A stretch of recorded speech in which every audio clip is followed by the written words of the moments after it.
It's Talk Funny, a podcast by Mark Bailey and comics from all over. We ended up in Japan because we have been told we are the bomb. The Talk Funny podcast from Nagoyaradio.com and Nagoyacomedy. Here's Mark Bailey. Welcome back to Talk Funny. This is Mark Bailey. We're here with Steve Howard and Joe Magic. Talk Funny is brought to you by Nagoyacomedy.com and Nagoyaradio.com. Check us out at AskPortJapan@yahoo.com for email comments, please. And you can check out our Nagoya Comedy Facebook page. So, Joe, before we forget, we didn't finish our train stories. We can actually do like a couple of years of podcasts on train stories because people that don't live in Japan, life happens, and it usually happens on a train because most people are just on trains most of the time, most of the day. And, you know, it's not unusual to have like a 3-hour round trip train ride or subway ride. So you had something about a salaryman, I think. No, this was a younger guy, the one I'm thinking of. I mean, there were salarymen, in the room.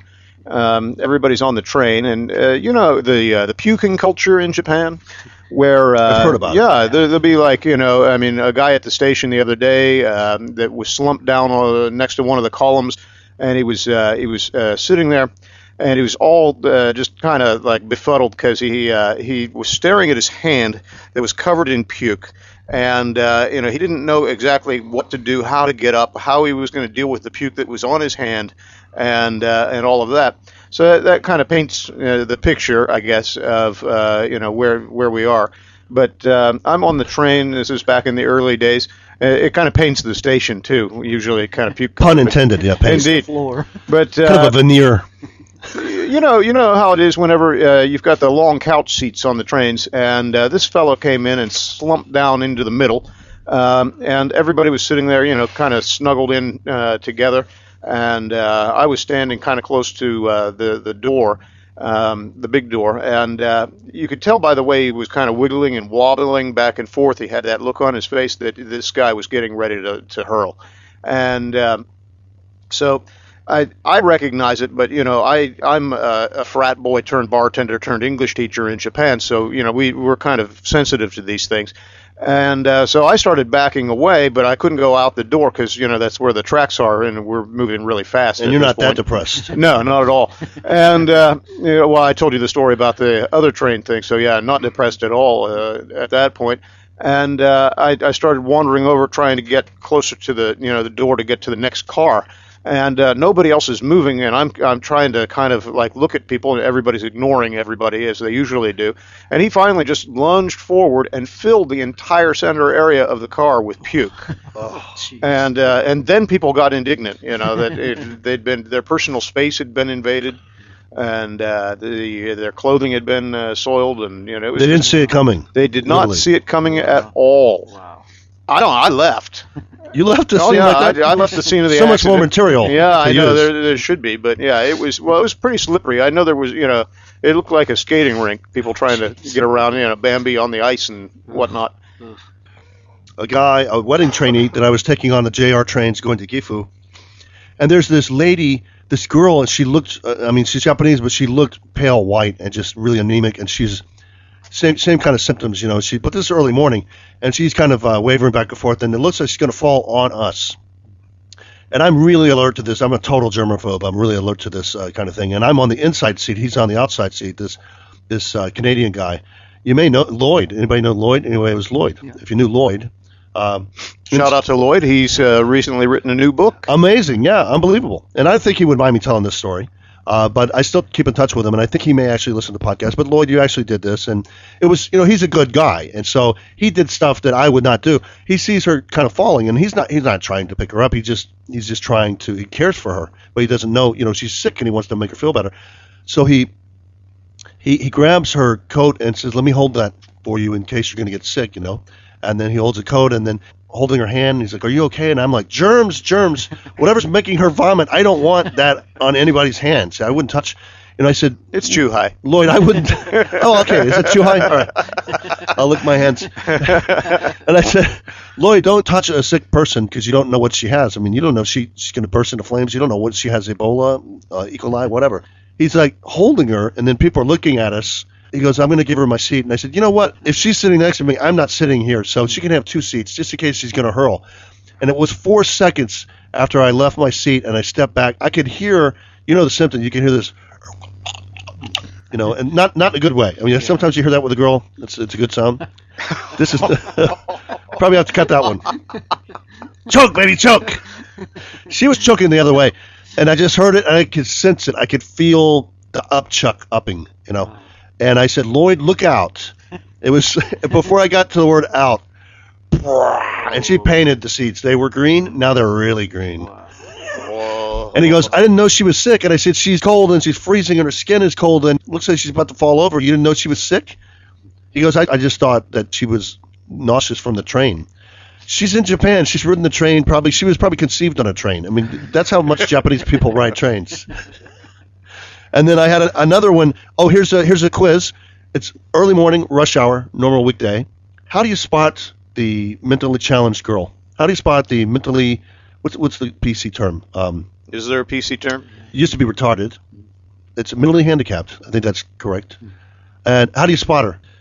It's February, crowded train, rush hour, and a lot of people are standing. She's one of them. How do you pick out the mentally challenged girl? Well, she has a haircut on one side, and then the other side is different haircut, and then she's eating a popsicle, and she's in her pajamas, and she's standing. So I was with my son, and I said, that girl's kind of weird, don't you think? And he goes, what's weird about that? And I said, she's in pajamas, she's eating a popsicle. And he goes, which girl is weird? I said, the one eating a popsicle in February for breakfast. That's kind of weird. Dad, can I have a popsicle? and he goes, why would she be doing that? And I said, because in a mental hospital, what I've heard, in a mental hospital, you actually don't know what time it is. So when you have the chance to get a popsicle, you eat it. Because you're not getting another chance. It doesn't matter if it's rush hour, 8 a.m., because you don't work for a living. And I said, she just got out, apparently. He's like, how would you be able to decipher all that just by looking at her? And I said, well, when they put me in for my ulcer, they actually put me in the hospital on the 5th floor. They put me on the wrong side of the floor. They put me in the mental area. They put the mentally deranged area, and that's a nightmare. This is Dr. Mark's opinion of where he was. Yeah, it was a mistake. Yeah, it must have been a mistake. Total mistake. What a coincidence. What's that about? If you're crazy, you'll never admit you're crazy, right? Because I noticed I was bleeding from both ends, which is not a lot of fun. That's what an ulcer is. I lost a third of my blood, and they put me in an ambulance. It's a true story. 3-4 years ago, and put me in the hospital. And then the doctor, I was cracking jokes. Bad mistake. And they're like, how many fingers am I holding up? I'm like, where's your hand?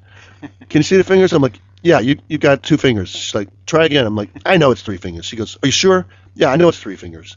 And she goes, how many now? And I said, go ahead. So I was just joking. And I said, I'm joking. I'm a kidder. I joke. And she goes, I'm going to have another consult come in. Just hang on. Another guy comes in. He's shining a light in my eyes. And he's like, so do you know where you are? I'm like, yeah, I'm in Asia somewhere. He's like, you think you're funny? And I said, sorry, I'm just joking. I said, I'm just trying to lighten up the mood because you guys look really worried. He goes, well, you lost a third of your blood. You should be worried. And so I guess I cracked a few too many jokes. The nurse comes in and she goes, I'm going to have to check your blood levels. I'm going to have to put a needle in. And I said, not unless you give me your phone number, And she goes, I'll be right back. And then an old lady comes in. She goes, she's like jamming the needle.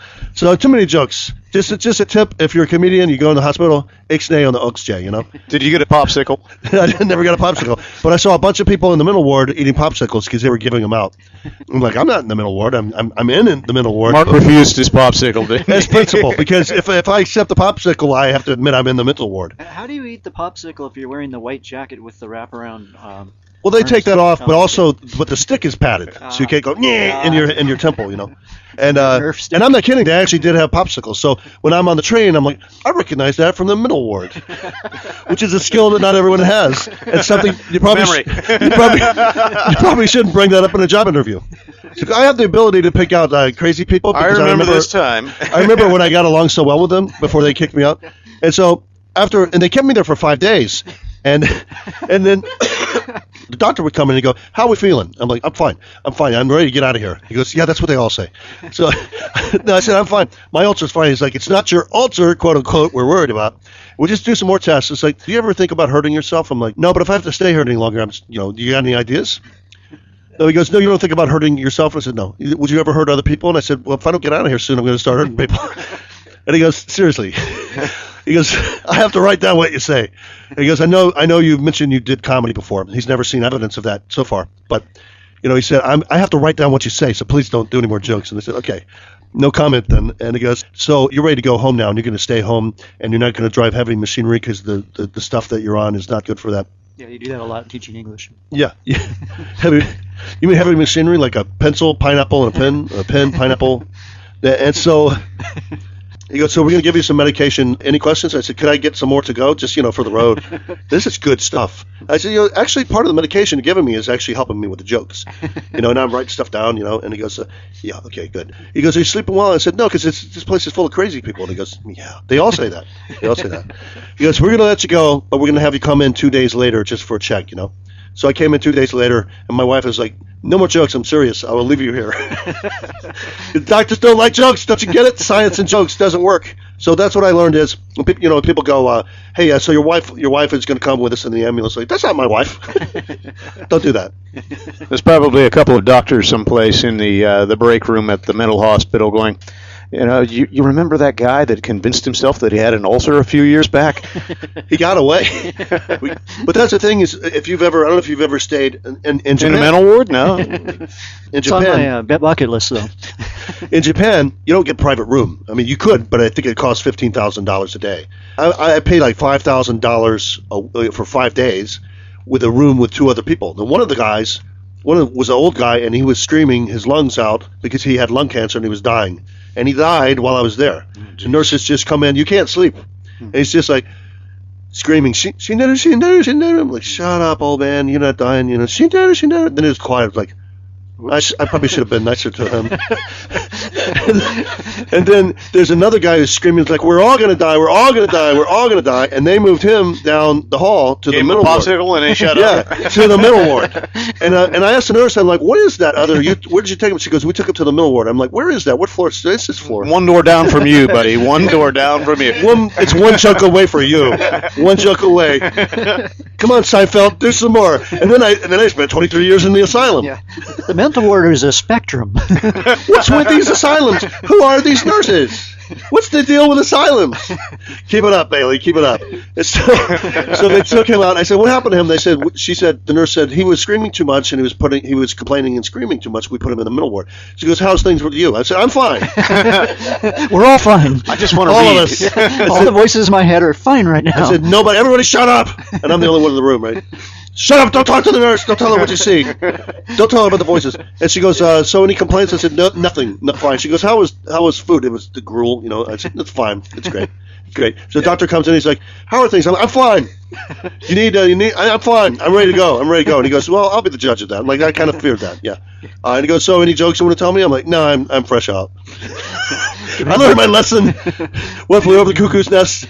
Didn't work out well for Jack. Give me my popsicle and my pajamas, and I'm good to go. And I get on the subway. And ask him if he's seen our crayons. It's 8 a.m. Give me my popsicle, my pajamas. I'm ready to get on the train. So that's how I know, Matthew.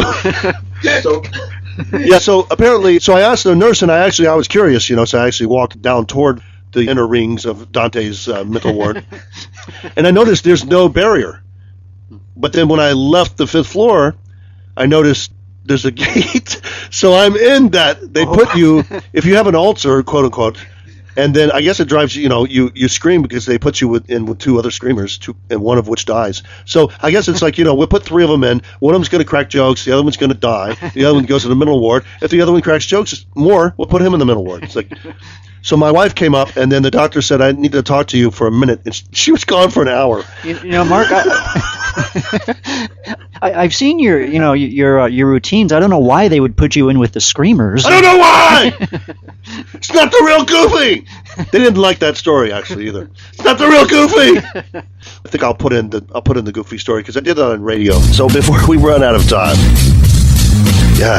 staff around here is asking me. They love to hear the Goofy story. All right, so here's the Goofy story. It's kind of bizarre in the fact that I'm arguing with my wife about Goofy, but it's also was troubling to me her point, what she was arguing about Goofy, and what it meant, what it means for us, and generally Japanese wives in general here in Japan, and how they trust or don't trust people. Just the way they think, it just wallowed me, it just surprised me. So here we are, we're at home. I'm going through some photos, and I showed my wife. Here's a photo of me. I'm 10 years old, and we went to Disney World with the family. Of course, I didn't know my wife then. Boy, if I could go back in time. So anyway, I didn't know my wife then, and of course, I was 10, and I'm sitting in a baby